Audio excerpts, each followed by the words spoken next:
Is that there, and it's been spray painted on, it's been vandalized, is that there to stay, Mayor Katz? Or you say there's been changes in other places, but how do you change a barricade? At this particular point, and listen, I gotta tell you, I heard some residents who actually like it. Okay, so let's make sure you get both sides of the coin. And I've actually seen the graffiti on the barricade as well.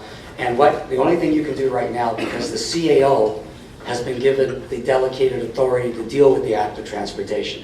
At this particular point in time, only the CAO can make any changes, which they've done on 3 occasions to date. Could this one change? I think you will find out, probably, well, I don't think anything will happen before the election takes place. After the election, if the public still feels that way, council is supreme. Council can basically change or make any change to anything if they so desire. And obviously it should be led. Well, I don't think you can actually just, like I said, I was there yesterday knocking on doors. I heard some people who couldn't stand it. I heard some people who loved it. I mean, you always get different opinions. I think the good thing is there will be a cooling off period and people have the opportunity to experience it and then decide, this is terrible, we need change, or you know what, it's not as bad as we thought. This will give them the opportunity at least. And then council can deal with it, led by the councillor for the area. Judy. Why not call a public meeting and hear the concerns and deal with them directly and honestly? And if there are real legitimate concerns raised, make adjustments.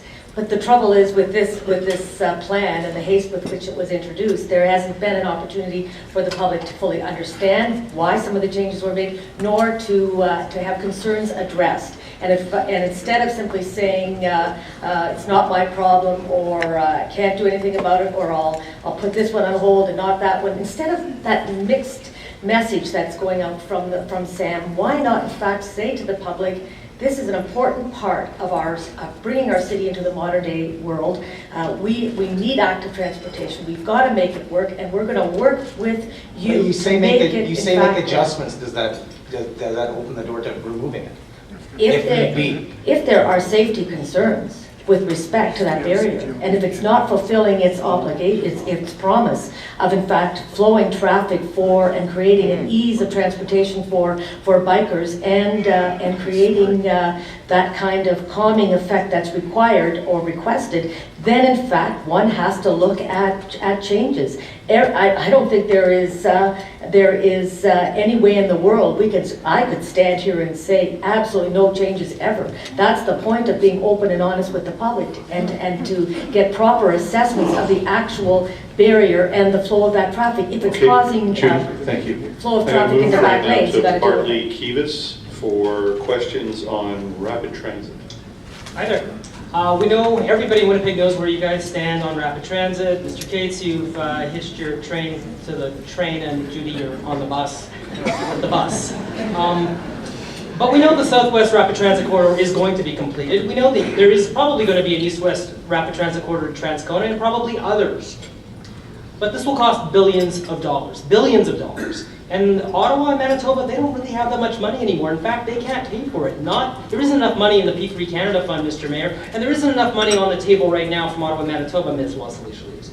So, here's my question. How will each of you structure all the borrowing that's required to create a rapid transit network without harming the city's credit rating or crippling the city's ability to deliver services in the future? Ms. Wasylycia-Leis first. Well, first of all, Bartley, I think the Southwest Corridor can be completed with political will and sticking to the plan. Stop the dithering, stop the flip-flopping, and get this Southwest Corridor done. Forgive me, that wasn't my question. But let me get to your question on the borrowing, in fact, because in fact what we're talking about is completing a transit corridor that is slightly over budget, going from 180 to 220 million dollars. I believe it would be far easier to work with the provincial and federal governments to get that extra 30 million than it would be to find the $500 million that's required to convert the BRT into an LRT at this point.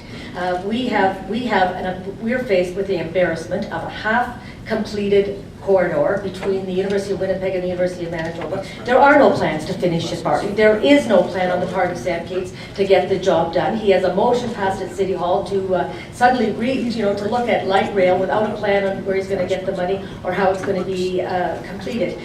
We've been going through this for 6 years. 6 years since Sam was elected and the first move he made was to cancel the rapid transit plan that Glenn Murray had put on the table, put that money into community centers, and we still have crumbling community centers.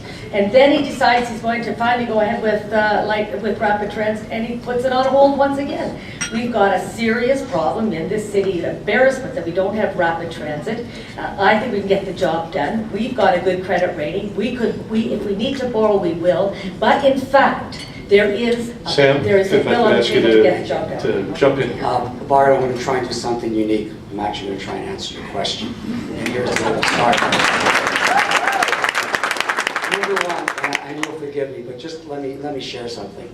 Premier Doer and yours truly got the first stage of BRT done. Okay, we got some money from the federal government, and then we came on for the balance of 50-50. We created that project. Number two, the second stage. They mentioned $220 million.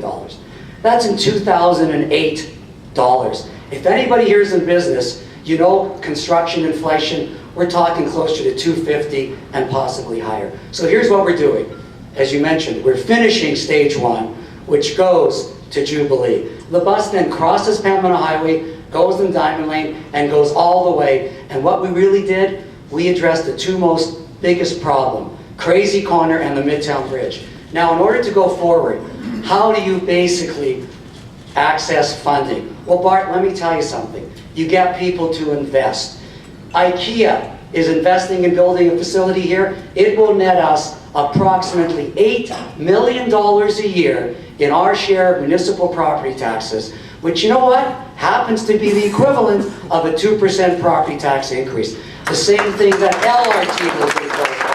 Mr. Mayor, that's assuming there's no other decline in any other tax revenue as a result of competition from IKEA. You've used IKEA for every solution for everything in the last couple of days. I'm telling you the same story over and over again because you need to listen. Let me just ask you both. I'm going to ask you the question I asked both before, and I'm going to re-ask it because neither of you answered.